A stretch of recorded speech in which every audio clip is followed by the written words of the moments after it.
2 days into Browns minicamp and no sign of Amari Cooper. So what is your concern level over Amari Cooper's holdout? Are you at a 1 with me or towards the 1, or are you at a 10 all the way? Let me know in the comment section below. Drop a number while the intro video rolls.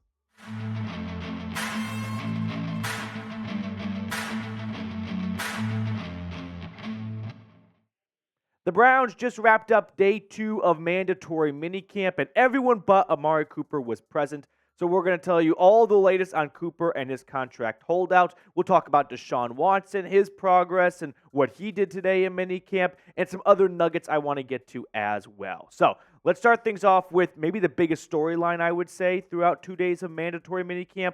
No sign of Amari Cooper as his holdout continues into day 2 of 3 total days of mandatory minicamp. So, unfortunately, Deshaun Watson and the rest of the Browns quarterbacks have not had their number 1 target to throw to, as Cooper has been absent for the first 2 days of minicamp, looking for a contract extension, according to the Orange and Brown report, amongst many other insiders as well. Now, Cooper is entering the final year of a 5-year, $100 million contract that he signed back with the Dallas Cowboys. And in cash, which is the most important value to players, he is set to make $20 million for 2024. So, needless to say, while the rest of the team is about to head off to summer break after tomorrow's practice wraps up, Andrew Berry is getting into some summer homework because he has got to find a way to make sure Amari Cooper's holdout does not continue into training camp. Do not let this bleed into training camp. Do not let Amari Cooper miss training camp. Deshaun Watson historically has gotten off to slow starts in his career. Ken Dorsey, the new offensive coordinator, may very well be the play caller for this team. It is instrumental for Amari Cooper to be present for the beginning of training camp, or at least most of the start of training camp, and not let this bleed into the preseason and into the middle of August. Andrew Berry, I hope you didn't plan a nice vacation to the south of France, because you have got to find a way to be the best Ari Gold possible and take a phone call on a motherfucking Wednesday if that means Amari Cooper is ready to roll for training camp. Now, what could an extension look like? My personal extension, and maybe there's a good reason why I'm not a GM, would be a 3-year, $63 million extension. Keep in mind, this is in addition to 2024. So we're talking about locking him up for 2025, 2026, 2027. He's going to turn 30 in a week or so. So the Browns would have Amari Cooper under contract until he's 34. But like all extensions that are 3 years or more, you really just subtract 1 year from it and then look at the guaranteed money. So it's really a 2-year, $40 million contract extension, because you could get out of it before that 3rd year with very little dead money. But what's a more realistic extension? I would say a 2-year, $42 million contract extension, right? That keeps Amari Cooper under contract for the ages of 31 and 32. He can definitely play some good football into his mid-30s. The guy has been pretty much an Iron Man throughout his entire NFL career. Since being drafted 4th overall in 2015, he is 2nd in games played by wide receivers. So I'm thinking a 2-year, $42 million extension. That's an average of $21 million, which, if you look at the top 10 highest paid wide receivers right now, $21 million does not get you into the top 10 on an average per season. However, $21 million would move Amari Cooper from 20th up to 17th. So a decent jump. It's a jump. I don't think that Cooper should be expecting some massive leap. He is 30 years old. Look at the names in front of him on the list. A lot of them are a lot younger than Cooper, and unfortunately, that's just the way the world works when it comes to pro athletes. So I think we should see an Amari Cooper extension get done. I pray this does not bleed into the regular season, the training camp, definitely not the regular season. And I'm confident that it's not going to go much further than where it's currently at. At the beginning of the video, I asked you guys to scale your panic level, your concern level. I'm at like a 2, right? 2 days into minicamp, that warrants a 2 out of 10 in my eyes. I fully expect Amari Cooper to be with this team 110% for the regular season. There will be no trade. There will be no release. Now, does Amari Cooper play a little bit disgruntled this year? Possibly, probably, but I do expect Amari Cooper to be a part of the 2024 Browns. We're going to look at some other minicamp notes and takeaways in just a moment, but we are looking at the YouTube analytics today as a company, and we are trailing the Ravens rundown in subscribers. That's embarrassing. If I'm being honest with you guys here at Chat Sports, the Browns channel is about 4 to 5x the size, 4x the size of the Ravens. No, maybe 3x. Okay, whatever. But still, they are out-subbing us through halfway through the month of June. Hit the sub button down below if you cannot stand the Ravens and you want more Browns content in your life. Second note I've got from minicamp, Jerry Jeudy is battling an injury. We did not see him on the first day of minicamp, and now we are through the second day and still no participation from Jerry Jeudy. And I'll explain that in more detail in just a moment.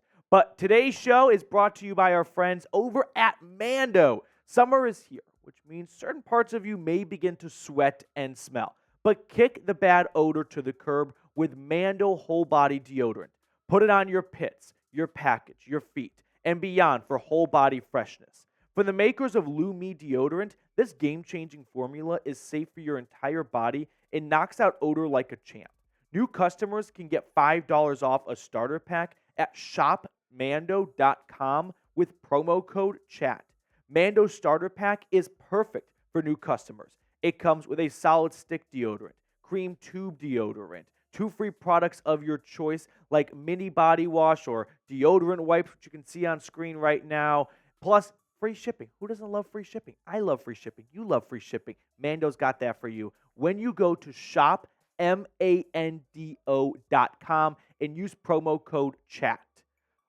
Plus, you can get $5 off when you use all that information, which equates to over 40% off that starter pack.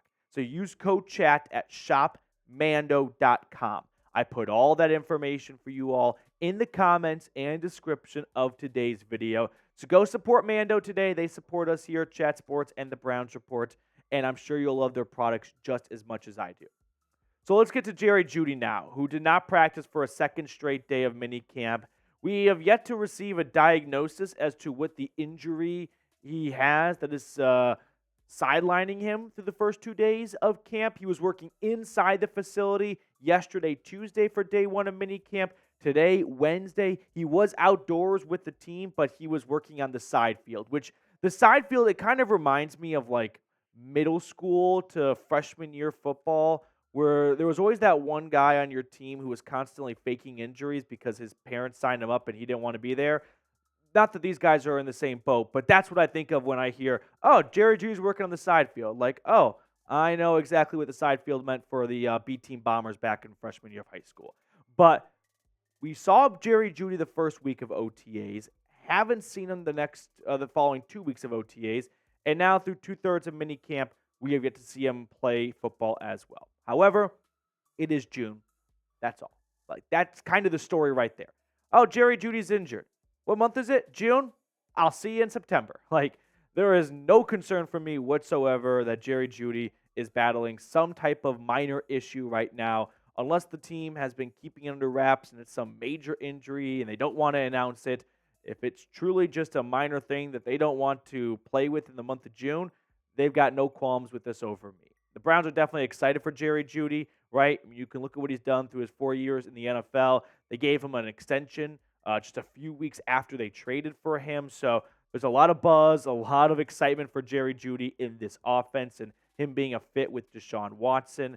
So with that being said, a little bit of an off-the-wall question. Who is your all-time favorite Browns wide receiver? Is it Amari Cooper? Like, can I be a little bit sucker of prisoner of the moment and recency bias here? Jarvis Landry, Juice, Josh Gordon, and I'm sure some of the folks that are a little bit older than myself will have some great names before I was born, but let me know who your all-time favorite Browns wide receiver is in the comment section. Third thing I want to relay coming from minicamp, Deshaun Watson was somewhat idle today. He threw during the first day of minicamp during 7-on-7, so that was really encouraging to see. However, he did not throw during team drills on Wednesday. Now, Kevin Stefanski said that was the plan all along, similar to OTAs, that Watson would alternate days of throwing against the defense. Remember, the guy underwent shoulder surgery back in November, so for him to be throwing every other day in team drills 7 months later is definitely great progress on his rehab. But I need Deshaun Watson to be a full go for training camp. I really hope this does not linger into training camp because the same reasons I gave for Amari Cooper's importance for the start of camp, I think they apply for Deshaun Watson, right? I want to see Deshaun Watson learn this Ken Dorsey offense the first day of August and not the first day of September, because now we're talking about some of the new kinks and nuances bleeding into the regular season. And that's likely going to happen anyway, because that's just the way it works. When you get a new coordinator, you don't show your cards very much in the preseason. You don't play your stars very much in the preseason. So you're not going to be able to work out some of the bugs, or at least all of them, as you would like in the month of August. But I don't want to see growing pains go into October. If they're going to happen at all right, September's one thing, but that's really got to be the end of the line. Fourth and final thing I just wanted to talk about on today's video, we got some defensive line sightings. It's tough for linemen to catch anyone's attention during minicamp. There's no pads on, there's no contact, and defensive linemen, they're not known for their speed and agility. And anytime you talk about defensive linemen or anytime about training camp or mini camp where there is no contact involved, that's usually where the speedy guys tend to shine a little bit more than the bigger dudes that make their money because of contact and their ability to run through it. Despite that, the Browns' defensive line has definitely been getting a lot of attention through the first 2 days of minicamp, and I can see why. I mean, just look at the names on the screen right now. Last year, Myles Garrett, Dalvin Tomlinson, Shelby Harris, Zadarius Smith, four of the better pass rushers in football, all coming back for another season in Cleveland. Then you make the additions of Quentin Jefferson. Can't even get to Mike Hall Jr., your second-round draft pick from Ohio State. In fact, take it one step further. Look at the sack totals from the Browns' top 8 sack leaders from last season. Garrett, of course, with 14. Quentin Jefferson joins with 6. Zadarius Smith, 5.5. Alex Wright, 4.5. Okoronkwo, 4.5. JOK, 3.5. Dalvin Tomlinson, 3. Shelby Harris, 1.5. But I don't think sacks tell the whole story. Sacks, to me, they're not quite like batting average, but I think pressures is the new up-and-coming metric that can really tell a lot more of the story. Look at the pressures, and the PFF ranks for that for pressures within that position group. Myles Garrett last year, generating 86 pressures according to Pro Football Focus. That ranks 7th among all defensive ends. Zadarius Smith ranking 20th. Okoronkwo 65th. Your third guy coming after the quarterback from the outside is still middle of the pack in the NFL. I mean, think about where that would stack up against a lot of other teams' third defensive end. He's better than a lot of teams' second, maybe even first defensive end. Alex Wright, 90th out of 120. Sure, that's not something to write home about, but still, we're talking about a guy that's not bottom 10 or 20 in the league. Dalvin Tomlinson from the defensive tackle side of things, 31st. Quentin Jefferson, 43rd. Shelby Harris, 57th. All three of those guys in the top half of the NFL for pressures coming from the interior defensive line. And then JOK ranking 18th out of 72 qualifying linebackers.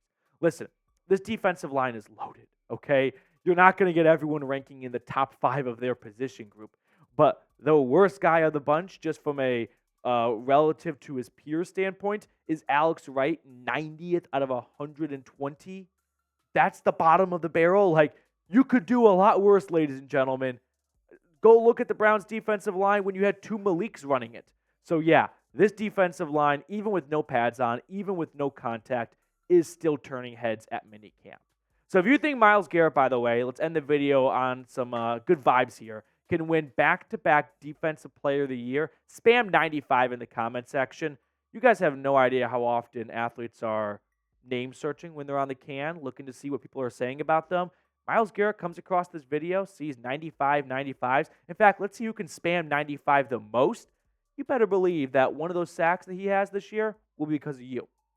All right, we'll wrap up the video with picking a card, as we always do. It's just a fun way to keep everything light in the offseason. So we've got one of the newer producers here at Chat Sports, Reed Bartkus, Andy Reed Bartkus. Which card would you like to go with, Mr. Reed? Let's go with the King of Clubs. King of Clubs. That's an awful selection. There's a 0% chance. It's come around, though. Here we go. In the deck. I'm going to go with the 10 of clubs. You know, it's funny. You ready? King of clubs. Let's go! Wow. Talk shit, get hit right there. Let's go. King of clubs. King of hearts is next. Okay, Mr. Reed is on the board. I think you can just take a month of PTO. Yeah, that's what the rules were. Yeah, I can go home now, right? Reed's done for the day. I'm done for the day. It's Wednesday. I don't know if we'll see you guys tomorrow or Friday because Reed is going to Cancun.